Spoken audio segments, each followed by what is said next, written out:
প্রশ্ন হয়েছে সুন্দর একখানা, যেভাবে করেছে যোজনা আমি তাকে ধন্যবাদ জানাই।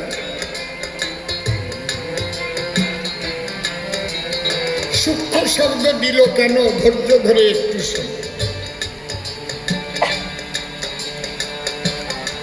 এই সৃষ্টি তো আগে ছিল না রে ভাই, আগে ছিল নির্বেদ্য নিরাকার, ছিল না কোনো আকার সাকার।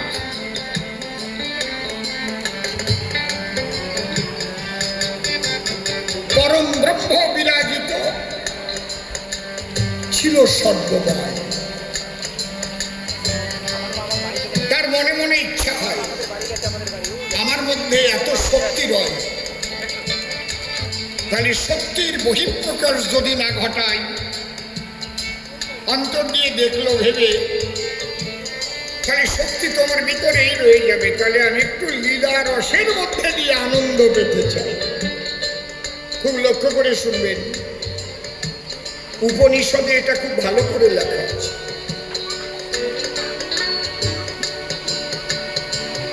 আগে ছিল নির্বেদ্য নিরাকার। মুসলমানরা যেটা বলে আল্লাহ নিরাকার, আল্লাহ নিরাকার, পরের ডার কয় না। আল্লাহ যদি খালি নিরাকার, এই সাকার মূর্তিকার, এই যে আকাশ বাতাস জীব জগৎ, ফুল ফল পশু পাখি, কত কিছু আমরা দেখি, এগুলো কোথার থেকে? এই জন্যে নির্গুণে ব্রহ্ম ছিল, সেই ব্রহ্ম সাগুণ হল। আলোচনাটা কিন্তু অত সহজ নয়, এক মন দিয়ে না শুনিলে বুঝতে পারবেন না কোনো কথা। একটু মনঃসংযোগ দিয়ে শোনার আবেদন আমি জানালাম সবাই, কারণ ব্রহ্মতত্ত্বের আলোচনা সবার মাথায় কিন্তু ঢোকে না। যদেকম নিষ্কলং ব্রহ্ম বোমাচিত নিরঞ্জনম অপ্রতর্কম অবিদ্যম বিনাশোৎপত্তি পরিবর্জিত।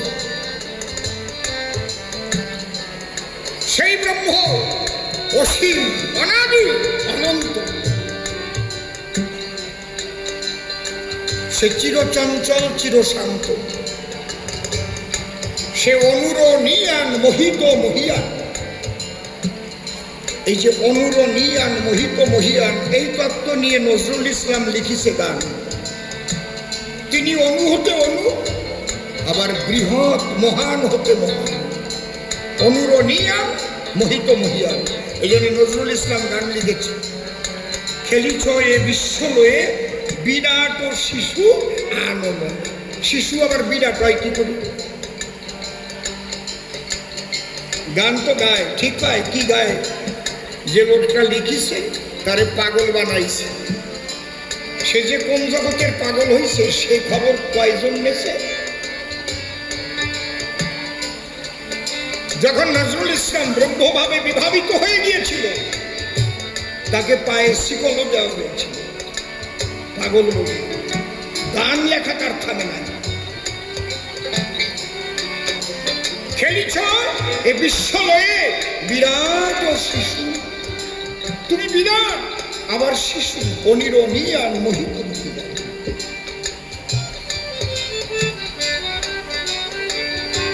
তাই ব্রহ্ম কি চিন্তা করলো যে আমার মধ্যে যে গুণ আছে তার প্রকাশ ঘটে। অনন্ত গুণ, অনন্ত প্রেম, অনন্ত জ্ঞান, অনন্ত ভাব, অনন্ত মাধুর্য। তাহলে আমি যে লীলা করব, লীলা করতে আমি যদি জীব সৃষ্টি করি আমার হতে, তাহলে তাকে বাঁচায় রাখবার জন্য যখন একটা জড় জগৎ হবে, বাঁচায় রাখবার জন্য 5টা জিনিস লাগে। এইটা আগে সৃষ্টি করি, যাকে উপনিষদ বলছে পাঞ্চীকরণ। আকাশাত জায়তে বায়ু, বায়ুর উৎপদ্যতে রবৌ, রবৌ উৎপদ্যতে ত্বম, ত্বম উৎপদ্যতে মহি। যখন বৈষ্ণব মতে দীক্ষা শিক্ষা নেয়, তখন কি হয়? একটা বীজের মধ্যে এই পঞ্চতত্ত্বকে দেখায়।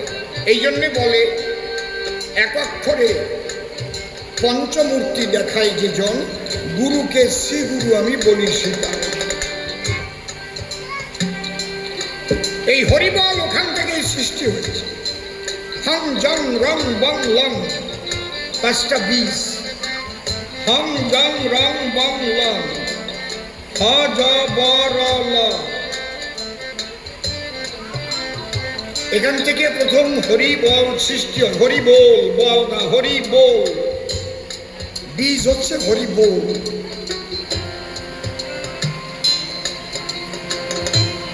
তাহলে এই পাঞ্চীকরণ প্রথম হলো। আকাশ বাতাস আগুন জল মাটি সৃষ্টি হলো। এর একটাও না থাকলে জীব জগৎ বাঁচবে না, কিচ্ছু থাকবে না, সব আবার বিলীন হয়ে যাবে ব্রহ্মে। মনে করেন সব আছে, কালকের থেকে আর আগুন থাকবে না। ছোট বাজার, একটা মানুষও বাঁচবে, জীব জগৎ বাঁচবে? এমনি যখন ডায়রিয়া হয় তখন তাপ কমে যায়, সেলাইন দেয়। তাহলে দেহের মধ্যে তাপ আছে বলে বেঁচে আছে। থার্মোমিটার দিয়ে দেখে, তাপ বাড়িয়ে গেলে আবার জ্বর হয়। বোঝা যাচ্ছে কি? মনে করেন সব আছে, খালি জল নাই, কেউ বাঁচবে? এই পঞ্চব্রহ্ম, সবই ব্রহ্ম। জল ব্রহ্ম, আকাশ ব্রহ্ম, আগুন ব্রহ্ম, আরে মাটি ব্রহ্ম, বাতাস ব্রহ্ম, সব ব্রহ্মময়। সেই শক্তির থেকে সমস্ত কিছু সৃষ্টি হয়। যেমন পিতার এক বিন্দু শুক্রাণু মাতৃগর্ভে গেল, ডিম্বাণুর সঙ্গে মিলে ওর মধ্যে আপনার চুল, দাড়ি, চোখ, কান, হাত, পাও, নাক, মুখ, কিডনি, পাকস্থলী, বৃহদন্ত, ক্ষুদ্রান্ত সব ছিল ওই বিন্দুর মধ্যে। বোঝা যাচ্ছে? হরিবল হরিবল। কিন্তু আপনি কি ওই শুক্র, যদি কোনো ডাক্তারকে বলি ইঞ্জেকশন করে আমার একটু শুক্র বের করে দেখান তো, দেহ কাটিয়ে খণ্ড খণ্ড করে ফেললেও শুক্র বের করে দেখাতে পারবে? পৃথিবীতে এমন কোনো ডাক্তার আছে? কিন্তু ওটা কি হয়, নারী পুরুষের মিলনের দ্বারা একটা ভাবের উদয় যখন হয়, তখন ওই নিরাকার সাকার হয়ে যায়। হরিবল হরিবল।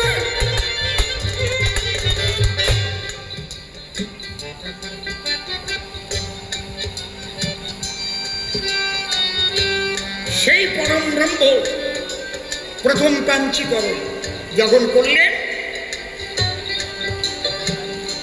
তারপরে তিনি কি করলেন? তিনি জীব সৃষ্টি করার মানুষ করলেন। তার থেকেই জীব সত্তার অংশ। যা আমরা দেখতেছি সত্তারই অংশ। খালি নিরাকার বলবা মানে ওর চাইতে বলদার জগতে নাই। যারা বলে খালি নিরাকার নিরাকার, তুমি কার?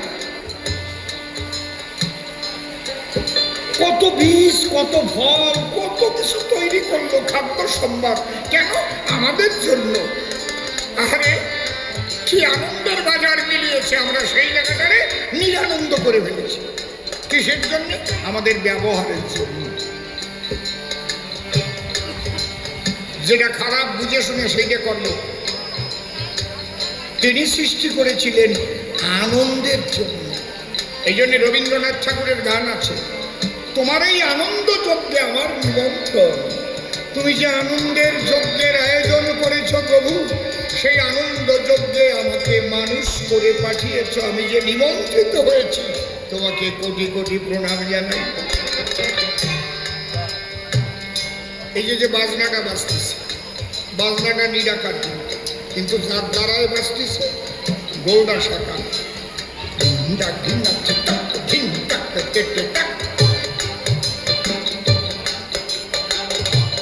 আমি যে বাক্য উচ্চারণ করছি, শব্দ ব্রহ্মটা নিরাকার।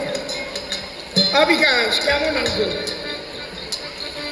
মনে করো আমার আলা জিব্বেটা কাটিয়ে দেওয়া, এখন আর বিকাশ বলতে পারবো না। পারবো? আরে কায়দারে কয়জন চিনতে করে? খালি বাক্য ব্রহ্ম শব্দ, কিন্তু সাকার ছাড়া প্রকাশ করা যায় না। নিরাকার ব্রহ্মের মধ্যে সব আছে, কিন্তু সাকার না হলে সেই আনন্দ উপলব্ধি হয় না। যারা শুধু বলে নিরাকার, আমাদের ইষ্ট নিরাকার, ওই লোকটারে ধরে নিরাকার একটা বউ দিতে হবে, যে তুই নিরাকার বিয়ে কর, যা বাসরে যা তাই কিচ্ছু পাবে না, বউ নিরাকার। দেহ নিরাকার, খাও দেহ সাকার, ভাত খাও সাকার, জামা কাপড় পরো সাকার, বাড়ি ঘর সাকার, বউটা দরকার সাকার, আর ঈশ্বর বলে নিরাকার। আমি ভাবি যে কারা একে বুঝবাই কারা?